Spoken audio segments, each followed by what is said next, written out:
What's up, guys? Joshua Stuckey here, and today we are starting a brand new thing called Bible Stories in 5 or 6 minutes, where it's literally how it sounds. We take Bible stories, chalk them down to 5 or 6 minutes, and we just get personal and honest with each other and what we're talking about. So let's dive right in. Now, today we're going to be talking about Joseph.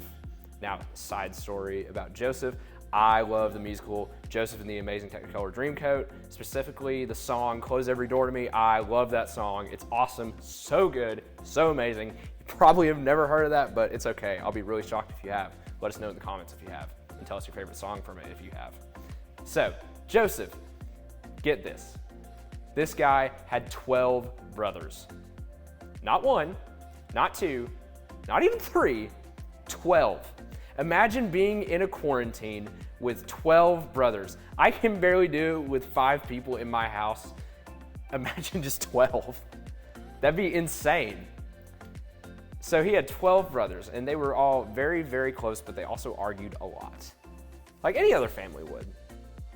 During this quarantine, have you and your family noticed that you've argued or fought or anything like that? Well, let's be very clear about something here. Fighting and arguing, it's perfectly natural.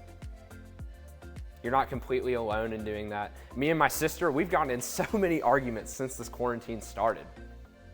Let me just give you one quick example here. I remember she had her birthday in May, and every birthday, our family, we get a cookie cake. Not a regular cake, but a cookie cake. The best kind of cake right here. Please tell me in the comments if you like cookie cake or birthday cake better. Either one, but cookie cake is definitely the right answer, so just saying. So we get the cookie cake, and we go through it, sing happy birthday. A couple days go by, and that thing is almost gone. There's just one more piece. Now I come in from working outside, and I see that piece there, and it's calling my name. And I'm just like, all right, I know this is the last piece. I know we don't wait, that we wait and save the last piece for whoever's birthday it is, but I took it. I definitely took it. Selfishly, I wanted it, so I took it. Well, my sister figures out, and she got mad. We got in an argument. I kept saying, well, you can just have the next one. You can have my next birthday slice of cookie cake.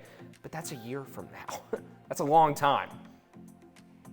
Can you think of an argument that you and your family or your siblings, if you have any, that you guys have gotten into?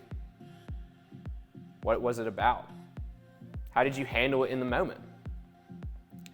Well, let's see how Joseph handled one of his arguments with his brothers.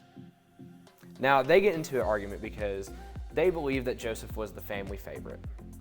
So what they decide to do is very, very extreme. Let me just say that to begin with. They sold him into slavery.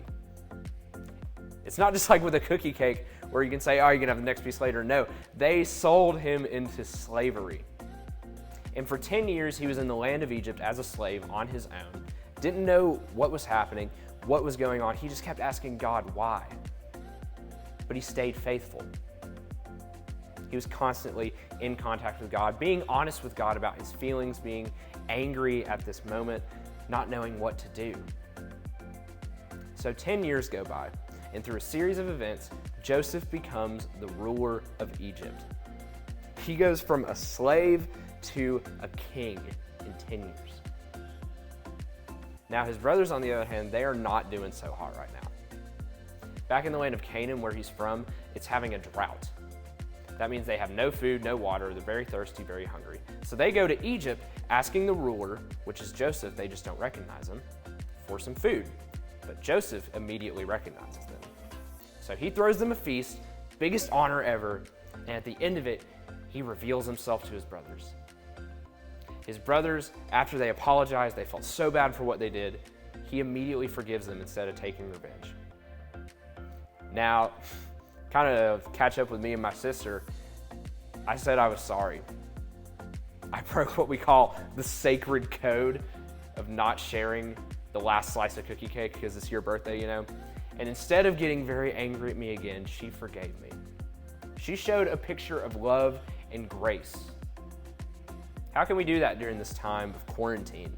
We're getting into the summer, so there might be some more freedom, but we still have to remember our grace and love for our families. So how can we show that? How can you forgive each other like Joseph forgave his brothers? Thanks, guys. We'll see you next time.